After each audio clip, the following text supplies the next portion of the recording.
এখানে আমি কিছু একটা বলবো, এখন যদি কিছু বলি তখন কথার মধ্যে পাক থাকবে। আমাকে ব্রিফ করুন।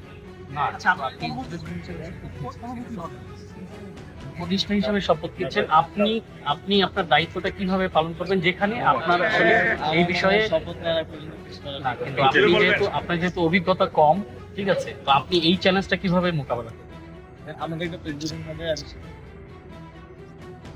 সেটা তো আপনার সমন্বয়কদের পক্ষ থেকে অবশ্যই আমরা সমন্বয়কদের পক্ষ থেকে বলছি।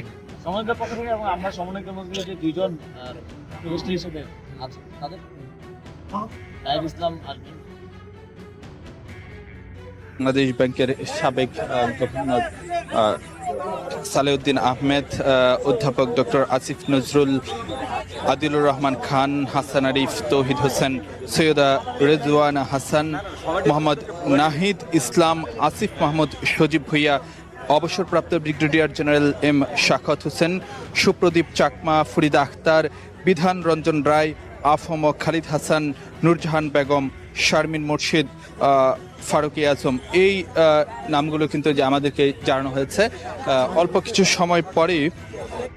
এবং এই সরকারের শপথ গ্রহণকে কেন্দ্র করে কিন্তু যে সাধারণ মানুষ তাদের নানা ধরনের প্রত্যাশার কথা কিন্তু যে জানিয়েছেন। এবং এখানে কিন্তু আমরা যেটি দেখতে পাচ্ছি যে সাধারণ মানুষের ব্যাপক উপস্থিতি কিন্তু যে বঙ্গভবনের বাইরে রয়েছে।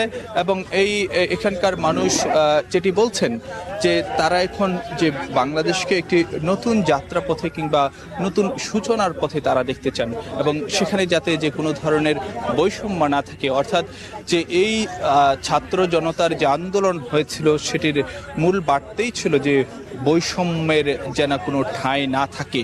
তো সেই জায়গাতে আগামীর পথে যেন কোনো ধরনের বৈষম্য না থাকে, সেক্ষেত্রে নতুন সরকার সেটি নিশ্চিত করবে এবং ইতিবাচক ভূমিকা রাখবে।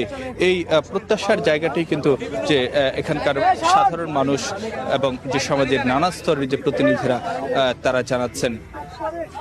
এবং পাশাপাশি কিন্তু যে অর্থনৈতিক সংস্কার এই সরকারের কাছে একদিকে যেমন অর্থনৈতিক জায়গা থেকে যেমন বড় ধরনের প্রত্যাশা আছে, ঠিক একইভাবে রাজনৈতিক জায়গা থেকে, আইনি জায়গা থেকে, মানবাধিকারের জায়গা থেকে, অর্থাৎ সব দিক থেকেই কিন্তু এই সরকারের কাছে যে আমন্ত্রিত রাজনৈতিক দলের প্রতিনিধিরা, সুশীল সমাজের প্রতিনিধি এবং যে সাধারণ মানুষ, তারা কিন্তু তাদের যে প্রত্যাশার জায়গাটি জানাচ্ছিলেন।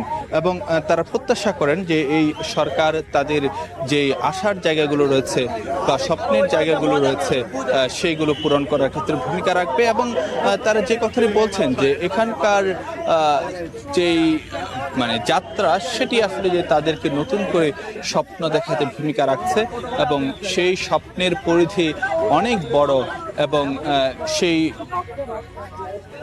পরিধি সেটিকে বাস্তবে রূপায়ণ করবে এই সরকার, সেটি কিন্তু চাচ্ছেন এখানকার মানুষ। বিশেষ করে যে আইনের শাসন ব্যবস্থা সেটি যেন নিশ্চিত করা হয়, সব মানুষকে যেন একইভাবে যেন দেখা হয়, এখানে যেন কোনো ধরনের বৈষম্য না থাকে, এখানে যেন কোনো ধরনের অনাচার না থাকে, একটি সমতা ভিত্তিক সমাজ যেন